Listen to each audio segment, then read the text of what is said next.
હવે આ આવી રીતે સાહેબ આ હેલ્મેટ પહેરીને મેં નીકળા ઓ ગड्डी લેકે ઓ સડક પે એક મોડ આયા મેં ઉઠે દિલ છોડ આયા. હવે આવો સરસ મજાનો હેલ્મેટ પહેરીને સાહેબ ગીત ગાતા ગાતા, ગીત સાંભળતા સાંભળતા તમે ગાડી ઉપર જાઓ અને કદાચ ગાડી પડી પણ જાય તો આવો સારો સરસ મજાનો હેલ્મેટ પહેર્યો હોય તો આપણા માથાને ઈજા ઓછી થશે.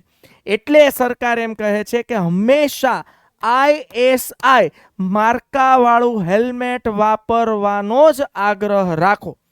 પણ ઘણા લોકો શું કરે છે, વધુ નફો કમાવા માટે સસ્તી ક્વોલિટી એટલે કે ગુણવત્તા હલકી, ભાવ સસ્તો, સસ્તા ભાવે વેચવાના પ્રયત્નો કરે છે. હંમેશા આજથી નક્કી કરી લ્યો, શપથ લઈ લ્યો કે ટુ વ્હીલ ગાડી ચલાવશું એટલે ફરજિયાત હેલ્મેટ પહેરીને ચલાવશું. એટલે આપણે હેલ્મેટ શું કામ પહેરીએ છીએ ખબર છે? કે પોલીસ વાળા રોકે ને વળી પૈસા માંગ્યા તો.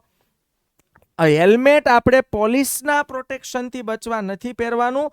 હેલ્મેટ દીકરાઓ આપણે પહેરવાનું છે આપણા પોતાના રક્ષણ માટે, પોતાની સેફટી માટે.